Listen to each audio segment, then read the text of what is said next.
Una mica què és la medicina natural i quines teràpies utilitza, d'acord? Espero que gaudiu molt de la xerrada. Parlarem d'aquests 4 punts. En primer lloc, en què consisteix la medicina natural o medicina naturista, quines similituds i diferències presenta la medicina natural amb la medicina tradicional, quines malalties es poden curar amb la medicina natural i, finalment, quines tècniques i teràpies són les més utilitzades amb la medicina natural. En primer lloc, us presento la definició que proposa el Col·legi de Metges de Barcelona de medicina natural i diu que és un criteri mèdic, preventiu i terapèutic basat en la comprensió i ús dels principis autorreguladors de l'organisme que contempla l'individu globalment integrat en el seu entorn. Què en podem treure d'aquesta definició? Doncs que la medicina natural és una medicina preventiva i terapèutica, les dues coses, i que aborda l'individu de forma global. No és especialitzada, sinó que ho aborda tot. Els principals estímuls que utilitza són els estímuls naturals, de la naturalesa, l'aigua, el sol, les plantes medicinals, l'alimentació, i forma part de les denominades medicines complementàries o medicines no convencionals. A mi no m'agrada utilitzar medicina alternativa perquè no considero que sigui alternatiu a res, sinó que és complementari, d'acord? Aquestes són les medicines complementàries o no convencionals i són l'homeopatia, la medicina tradicional xinesa, la medicina natural, de la que parlem avui, la medicina ayurvèdica i la medicina antroposòfica. En pot haver algunes més, això us ho comento també perquè hi ha molts pacients que em pregunteu tu saps homeopatia i em podria saber, en sé una mica, però no és la meva branca, d'acord? La meva branca és la medicina natural. I en què es basa la medicina natural? Doncs té uns principis. El primer d'ells és que el metge naturista o natural confia en que l'organisme humà és capaç de curar-se sol. O sigui que nosaltres el que hem de fer és ajudar-lo a autorregular-se. Per tant, podem dir que el dolor, la inflamació, tot això són símptomes que no hem d'eliminar, sinó que hem d'ajudar a arribar a l'autocuració, d'acord? Llavors, la dieta vegetariana i el dejuni són part d'un mode de vida i actuen amb la prevenció i curació de les malalties. Els medicaments els considerem perjudicials per l'organisme en general. No vol dir que no haguem de donar medicaments de tant en tant, perquè, com ja hem dit, és complementari, no és alternatiu, d'acord? El diagnòstic és un diagnòstic global, no només és específic, no parlem del braç o del ronyó, sinó que parlem de tot l'organisme en global. I és important regular la vida conforme a la naturalesa, és a dir, banyar-se al mar, tocar la gespa, caminar sobre la sorra, portar un mode de vida. És un mode de vida, és una medicina i un mode de vida. En aquesta diapositiva els presento les diferències entre la medicina convencional i la medicina natural, la visió dels diferents tipus de medicina, d'acord? El primer és el tractament dels símptomes. La medicina convencional el que vol és, quan hi ha un dolor, eliminar-lo. En canvi, la medicina natural, quan hi ha un dolor, ens preguntem d'on ve aquest dolor, per què és causat. No només suprimir el dolor, eliminar-lo de fons, sinó buscar les causes, buscar d'on ve, d'acord? Després, ja hem dit que la medicina convencional és especialitzada, existeix la nefrologia, la hepatologia, l'oftalmologia, hi ha 1000 especialitats. I què passa? Que un neuròleg, per exemple, se centra en les migranyes o en els ictus, i si tens una altra cosa, doncs t'envia a l'altre especialista. No tracta globalment a l'organisme. I en canvi, les persones som un tot, no podem separar les coses.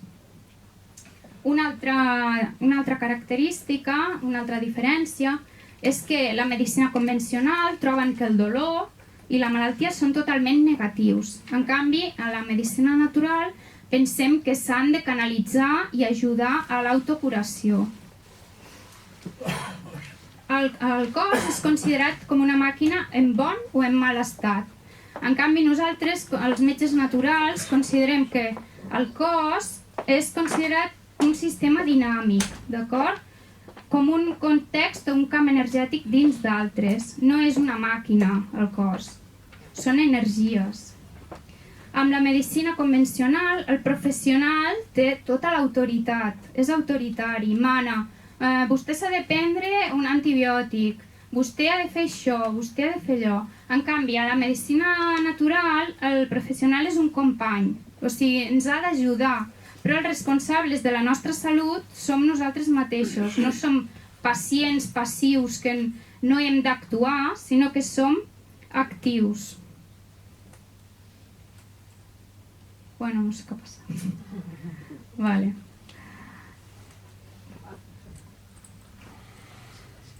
Vale. Una altra diferència és que amb la medicina convencional la ment és un factor secundari amb les malalties orgàniques, no es té en compte, vale? La psicologia de l'individu no es té en compte. En canvi, amb la medicina natural tot té importància, també la psicologia. De fet, hi ha branques de la medicina natural que aborden doncs, la relaxació, després us en parlaré, d'acord? Llavors, tot és un tot. I quines malalties aborda la medicina natural? Doncs totes, perquè hem dit que és un tot. Llavors, des de l'aparell circulatori fins al sistema nerviós, qualsevol malaltia la pot abordar la medicina natural, d'acord? Hi ha teràpies per tot. I quines teràpies utilitza la medicina natural?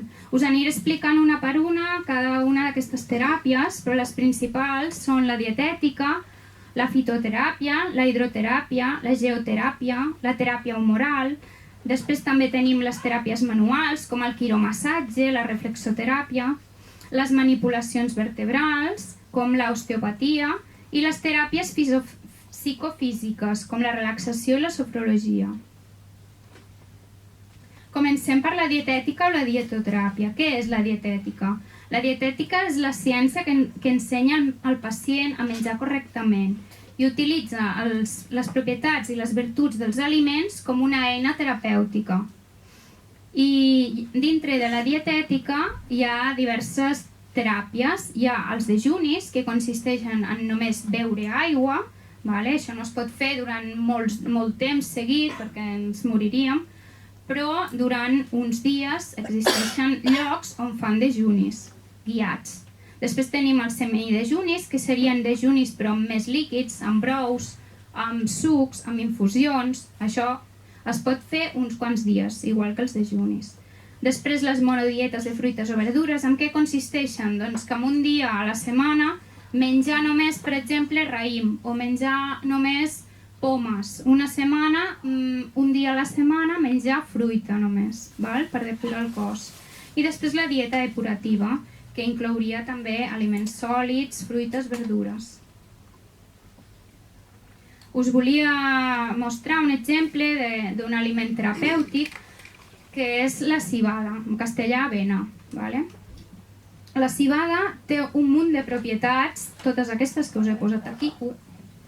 Bueno, és remineralitzant, és antiinflamatòria, relaxa, aprima, és diurètica, va bé per la retenció de líquids, és antioxidant, antienvelliment, disminueix el colesterol, prevé el càncer i protegeix també de l'arteriosclerosi. Lo que hem de fer és afegir aliments bons a la dieta. No cal primer suprimir tot lo dolent, val? Sinó anar afegint aliments que són beneficiosos, com per exemple la civada. I aquí us he posat, que suposo que us arribarà, una recepta que jo aconsello a molts pacients, que és que per sopar mengin la crema de verdures amb civada. Val? Què es nota? Els primers dies es nota que els líquids es van perdent, o sigui, la retenció de líquids desapareix. Després es comença a perdre pes, a part de que l'insomni desapareix. I, bueno, hi ha gent que li agrada moltíssim i que són del club de la civada. Això ja us ho mirareu, és simplement com un puré, però fet només amb una sola verdura i flocs de civada. Després, la segona teràpia que us vull explicar avui és la fitoteràpia, que és el tractament amb plantes medicinals. Què passa? Que aquí utilitzem, quan podem, la planta amb el seu conjunt, amb les dosis que siguin per cada malaltia. Llavors, s'intenta no utilitzar només el principi actiu de la planta, perquè això ja s'assemblaria massa a la medicina convencional, sinó tota la planta en conjunt. Les plantes, igual que els medicaments, tenen els seus efectes terapèutics. I com a exemple d'això, us volia explicar l'Hipericum perforatum, que és l'herba de Sant Joan, anomenada així perquè floreix per Sant Joan, i que està indicada per al tractament de la depressió lleu i moderada, entre altres coses, perquè té moltes més indicacions a nivell de pell, eczemes, cops, etc. Però a alguns països, com Alemanya, s'ha acceptat a la farmacopea i es recepta de manera normal pels metges que diríem convencionals, en lloc d'antidepressius. S'han fet molts estudis i té efectes semblants, molt semblants als antidepressius normals, i és una planta. Una altra teràpia natural és la hidroteràpia o tractament amb aigua, curació a través de l'aigua. Les tècniques de la hidroteràpia són les envoltures, el raig, en castellà xorros, els banys a diferents temperatures, els banys de vapor. I per això us volia explicar la història del pare de la hidroteràpia moderna, que és Sebastian Kneip, que és un alemany del segle XIX que va néixer a Bavària i quan tenia 24 anys va començar a tossir sang i li van diagnosticar una tuberculosi. I li va arribar a les seves mans un llibre d'un gran metge, alemany també, que havia del segle XVII, em sembla, de Sigmund Hahn, sobre els efectes beneficiosos de l'aigua fresca. Va llegir el llibre i des que el va llegir anava cada dia al Danubi a banyar-se amb aigua freda des de casa seva, que eren com uns 3/4 d'hora, i va veure que a poc s'anava curant de la tuberculosi. Amb els anys, Kneip es va fer sacerdot i se'n va anar a Vorishofen, molt a prop d'on havia nascut. Allà va exercir de sacerdot i a més curava a malalts de tot tipus de malalties amb teràpies amb aigua. El mètode Kneip tenia 4 postulats bàsics. El primer, la hidroteràpia, el segon, la dietoteràpia, el tercer, la teràpia del moviment i el quart, la teràpia de l'ordre. Com veieu a la foto, us mostro com es realitzaven els raigs o xorros amb una manguera, simplement, i amb la regadora, veieu? La hidroteràpia del mètode Kneip era rentats, envoltures, banys i raigs d'aigua, que és la manguera. L'aigua pot ser freda, tèbia, calenta, depèn de quina indicació, depèn de quina malaltia. L'aigua no s'ha d'aixugar, o sigui, es fa el tractament i el pacient ha d'anar caminant o s'ha de posar sota una manta, però no s'ha d'assecar amb una tovallola. La quantitat era com la d'una regadora i no massa a prop de la pell. Veieu que a la foto surt un senyor que amb una manguera es posa com a 2 metres o 3 del pacient. I moure's i caminar sobre l'aigua també eren una de les seves teràpies més utilitzades. El segon postulat del mètode Kneip era la teràpia dietètica.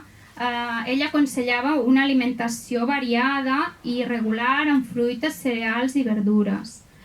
La tercera, la teràpia del moviment. Segons ell, la vida és moviment, s'ha d'intentar moure's en qualsevol circumstància de la vida, en pujar escales, en caminar.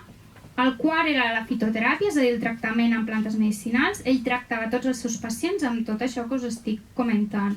I la cinquena era la teràpia de l'ordre, que era regular el ritme de la vida diària, estalviant l'energia i en moments de relaxació també. És a dir, era una teràpia global a nivell de tot l'organisme. Una altra teràpia que s'utilitza bastant és la geoteràpia o tractament amb argila. L'argila pot ser usada via externa o via interna, és a dir, ingerida. Via externa s'utilitza per tots aquests problemes que us he posat aquí, artritis, contractures, flebitis, amigdalitis, i via interna sobretot s'utilitza pel tema de les gastritis i les úlceres. De fet, hi ha moltes cases comercials que venen argila. La teràpia humoral, en què consisteix la teràpia humoral? Ve de l'època d'Hipòcrates, i que Hipòcrates atribuïa l'origen de la malaltia als trastorns dels humors, que ell deia, dels líquids del cos, de la sang, de la limfa, vale? I hi ha diversos mètodes interns i externs. Els interns són les purgues, els diürètics, tot el que sigui treure líquid, eliminar líquid. I els externs són les ventoses seques, les escarificades, les sangoneres, que actualment crec, en aquest país almenys no crec que s'utilitzin, però abans sí, i les sagnies. Tot el que tingui a veure amb treure líquid, treure sang. I jo el que us vull explicar és la teràpia amb ventoses, o en anglès es diu cupping. Aquesta teràpia ve de l'antiga Macedònia, és a dir, del 3300 abans de Crist, passant per les cultures xinesa, hindú i egípcia. Hipòcrates també la utilitzava i actualment s'utilitza bastant a Alemanya. En què consisteix la teràpia amb ventoses? La teràpia amb ventoses és una succió amb una ventosa de vidre o de plàstic i sobre certes àrees de la pell, doloroses o zones reflexes d'algun punt, s'utilitza bastant els punts d'acupuntura. I té dos mètodes, el cupping sec i escarificat. El sec, la diferència és que no es punxa la zona. L'escarificat es punxa una mica amb una agulla superficialment, es posa la ventosa, es fa la succió i surt la sang. No té cap efecte secundari, drena l'excés de toxines i fluids, aixeca el teixit connectiu i aporta oxigen a la musculatura. I quin és l'objectiu? Activar l'avís natura medicàtrix, que és la força autocurativa de l'organisme que abans us he comentat. I per això us volia ensenyar un vídeo. Com ho he de fer? És fer un...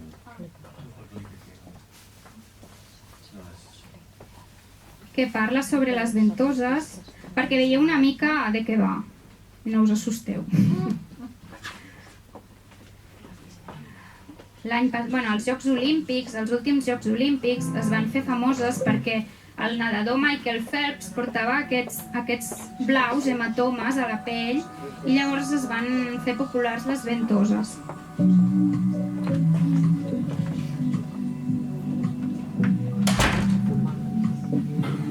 La succió es pot fer així, amb foc, amb alcohol i foc, o també es pot fer amb plàstic, amb un absorbidor. When there's blood stagnation, it causes range of motion issues, inflammation, so this help brings it to the surface of the skin. So free flow of blood flow can move through the muscles and help move muscles more freely. Les punxades són molt superficials, no fa pràcticament mal,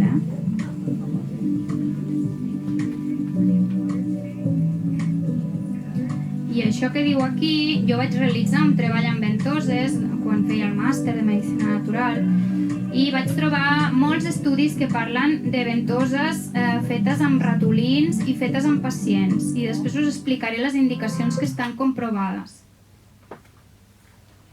Veieu, va sortir als diaris, el cupping. Continuem.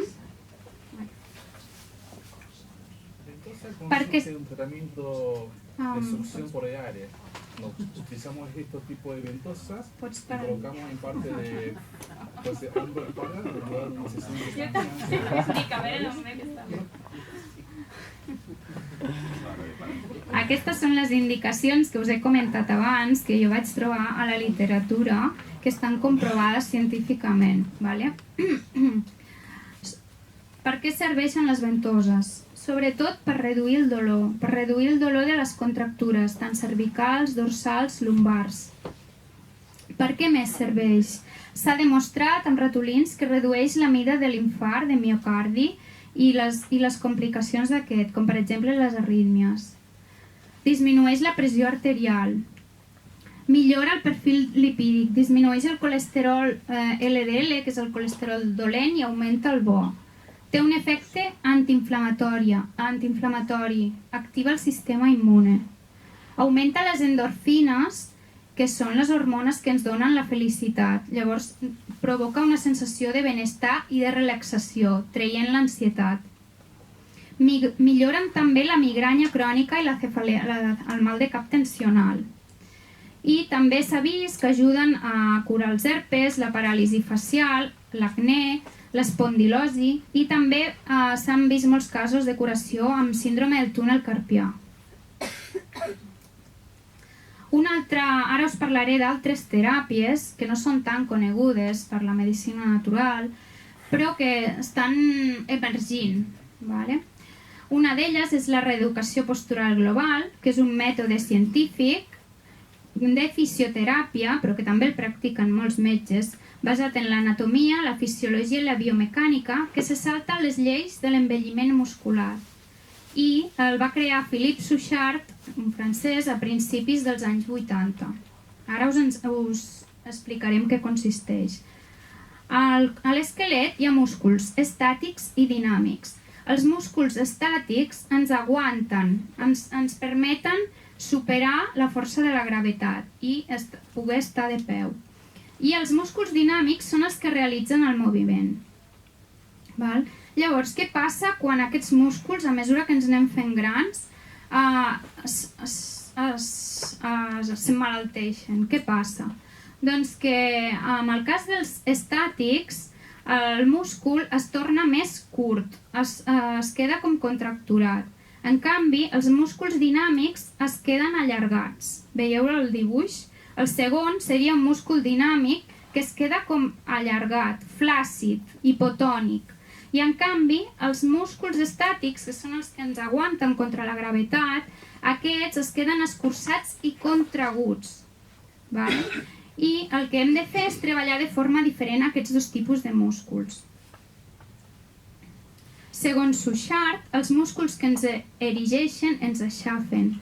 És a dir, és com una paradoxa, no? Al mateix temps que ens aguanten i que ens permeten estar contra la gravetat, al mateix temps ens estan aplastant.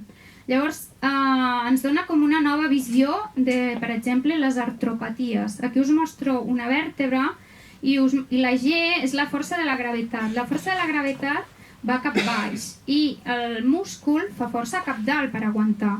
Què passa a mesura que ens fem grans? Doncs que el múscul es fa curt i es contractura i llavors ens aplasta. És com l'efecte de la corbata, no? La cadena anterior muscular, a mesura que envellim, es contreu i ens fa tirar cap endavant. És com si una corbata ens estirés.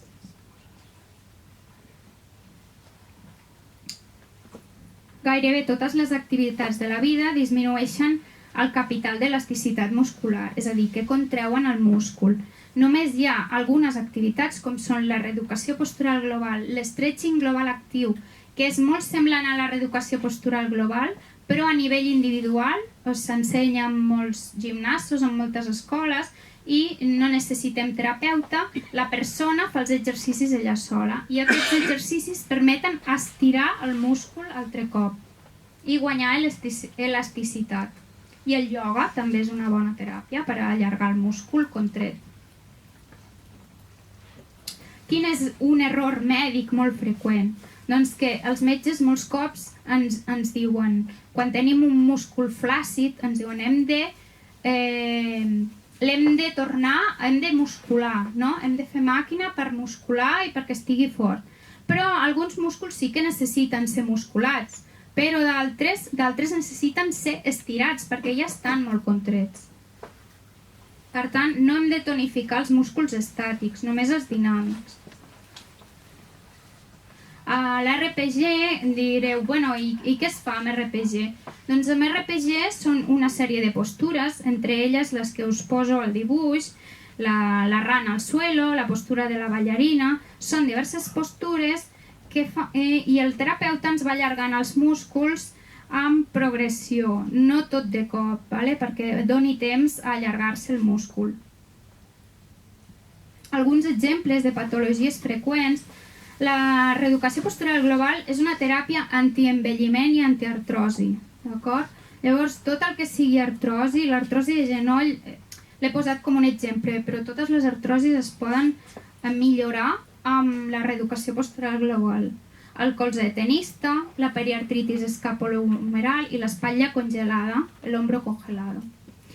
Aquí us he posat quins músculs són els que estan rígids, contrets i que hauríem d'allargar.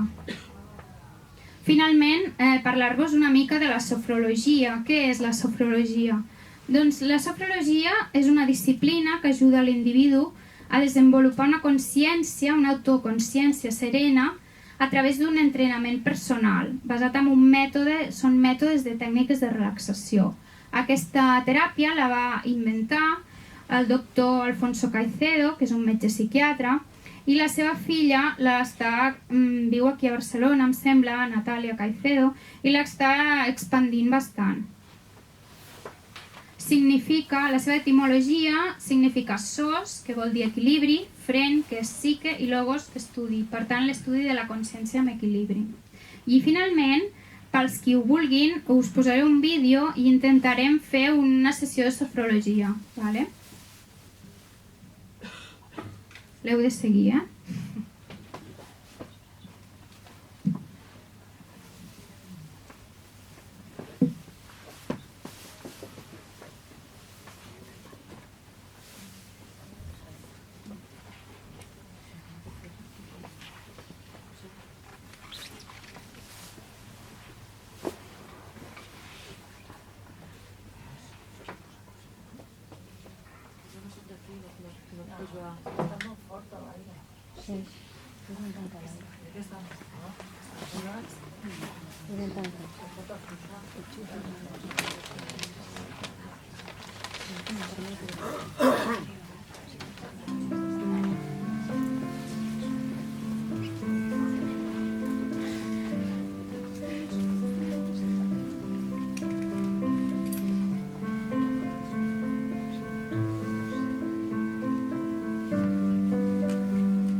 Vamos a practicar hoy la sofronización de base.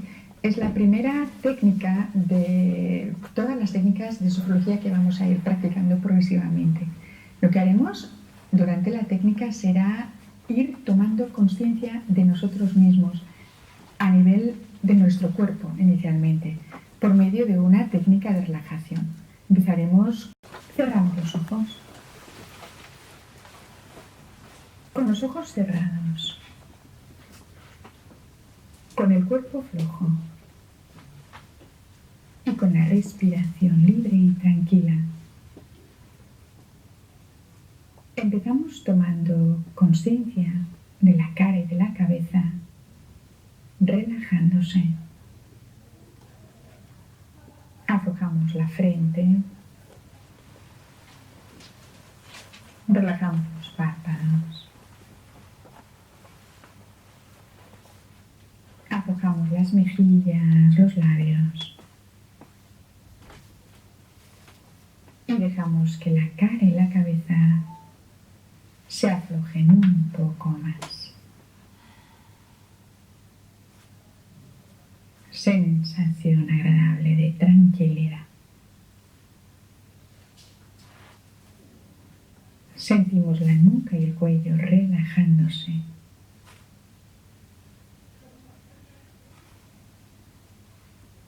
Con cada respiración suave,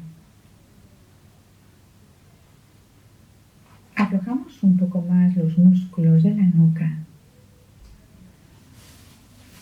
para mejorar la circulación hacia todo nuestro cerebro.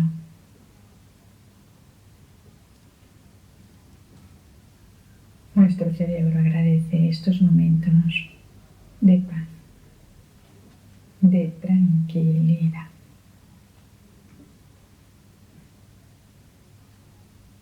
En sofrología decimos, cuida tu cerebro para que tu cerebro cuide de ti. Agradable percepción.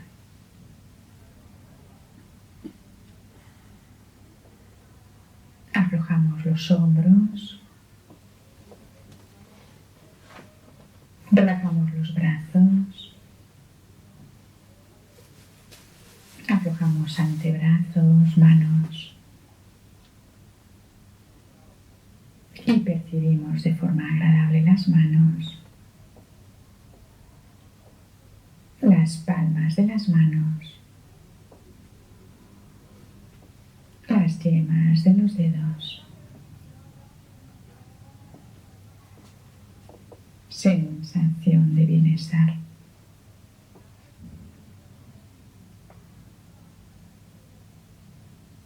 Aflojamos el tórax,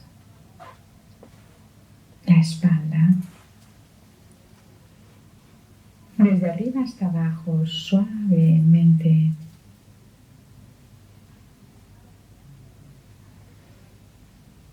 Y sentimos nuestra respiración suave y tranquila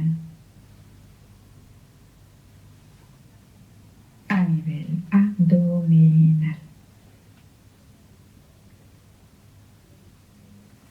Al inspirar el aire, dejamos que se dilate el abdomen como un globo que se infla suavemente. Y al expulsar el aire, dejamos que el abdomen vuelva a su posición inicial.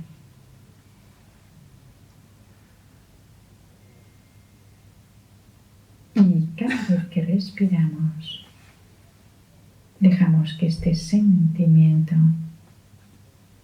de paz, de tranquilidad, invada todo nuestro cuerpo. Sensación de bienestar.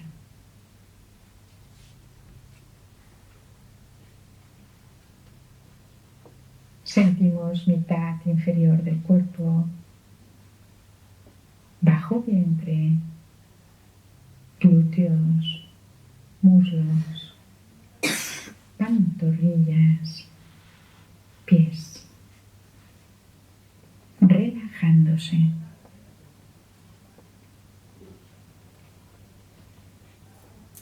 Unos momentos para sentir todo nuestro cuerpo sin tensiones.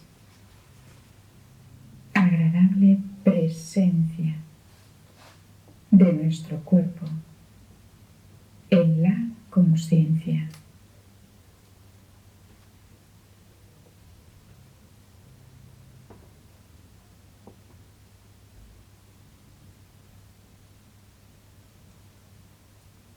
Unos momentos para sentir nuestra mente serena, tranquila.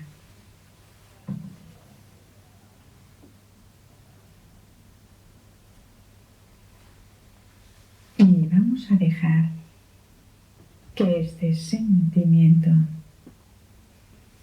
de paz, de equilibrio y de tranquilidad siga acompañándonos a lo largo del día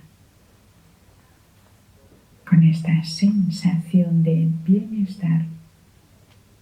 Vamos ahora a prepararnos para terminar la sesión. Antes, activaremos 3 cualidades positivas de nuestra personalidad. La seguridad en nosotros mismos, la armonía de nuestro cuerpo, nuestra mente y la ilusión por las cosas positivas de cada día. Terminamos respirando profundamente varias veces.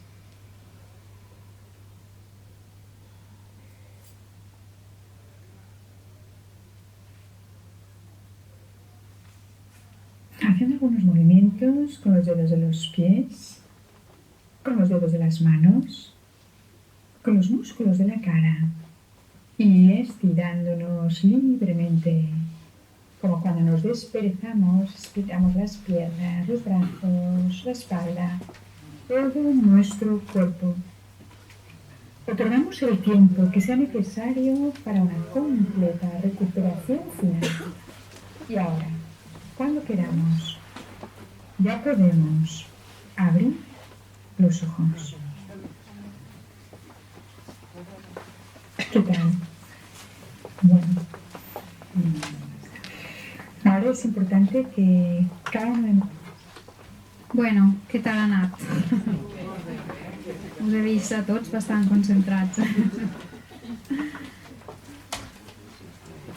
Per finalitzar, us he posat aquí unes mesures de medicina natural que podeu fer a casa. D'hidroteràpia, acabar la dutxa amb raigs d'aigua freda. Com es fa això? Doncs us podeu dutxar amb la temperatura que voleu, però al final, per activar una mica la circulació i estar més actius durant el dia, podeu començar amb l'aigua freda per la temperatura que aguanteu. Si no aguanteu gelada, doncs té vieta. Llavors, comenceu per la cama dreta, us passeu ràpid, de baix a dalt, la cama esquerra, després el braç dret fins al coll i el braç esquerre. I finalment, si podeu, pel tronc i l'esquena. I si no, braços i cames i ja està. Però amb l'ordre que us he dit. De la fitoteràpia, l'equinàcia per augmentar les defenses. Us aconsello que us en comenceu a prendre ja al setembre i així reduirem els constipats. De l'aromateràpia, que és una altra teràpia que no us he parlat per falta de temps, us aconsello, si teniu difusors d'olis essencials i si no, i teniu problemes d'insomni o d'altres coses, doncs us en podeu comprar, que n'hi ha de barats, doncs la lavanda angustifòlia per l'insomni. Es posen una mica d'aigua, 3 o 4 gotetes de lavanda i dormireu molt bé. Després, crec que hi havia el cepillado en seco, el raspallat en sec. Al matí, abans de la dutxa, un altre exercici, a part de la dutxa en fred, i és que amb un guant de cri o amb una esponja bastant forta, que rasqui una mica però sense fer ferida, doncs feu com una activació per tota la pell. I la civada, posa civada a la teva vida i finalment, no me'n recordo de l'últim punt, però ho tindreu. I moltes gràcies per la vostra atenció.